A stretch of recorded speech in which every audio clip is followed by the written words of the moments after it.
앞서 천궁이 중동의 세 번째로 수출이 됐다 이렇게 말씀을 드렸는데 UAE나 사우디아라비아 같은 경우는 굉장히 수출까지 오랜 시간을 들이고 공을 들였죠. 근데 상대적으로 이라크 수출은 빠르게 결정이 됐고 발표도 빠르게 났습니다.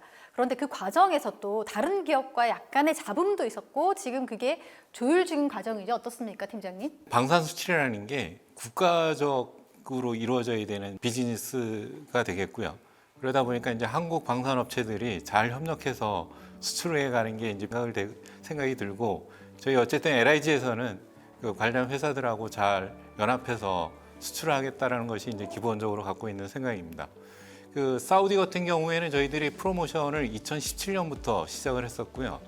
패트리어트라는 시스템이 워낙 유명하다 보니까 그런 부분들을 이제 우리나라가 이렇게 들어가는 부분에 있어서 어려움이 있었고, 해당된 나라에 원하는 이제 신뢰를 주기 위해서는 굉장히 이제 많은 시간이 들었던 거죠. 그리고 이제 그 신뢰를 주는 것 속에 뭐가 있냐 그러면 그 나라의 환경을 이해하는 게 필요합니다. 그 나라의 어떤 이제 정치적인 환경도 있고 산업적인 환경도 있고 그 군사적인 환경도 있고요. 아시다시피 이제 중동은 늘 전쟁이 있는 지역입니다. 그러다 보니까 그쪽에서는 이제 방산물자에 대한 소요가 많고요. 근데 내 나라를 지키는데 내가 그 무기 체계를 생산하지도 못하고 늘 사와서 내 나라를 지켜야 된다라고 하게 된다면 그게 고민거리일 수밖에 없거든요. 우리나라가 이제 1970년인가요, 71년인가 자주국방을 기치로 걸었었는데 동일한 마음을 이제 중동 국가들도 가지고 있는 겁니다. 사우디 같은 경우는 이제 비전 2030이라는 걸로 해갖고 어느 정도 이상의 현지 생산이 되지 않으면 방산 계약 자체가 이루어지지는 않습니다.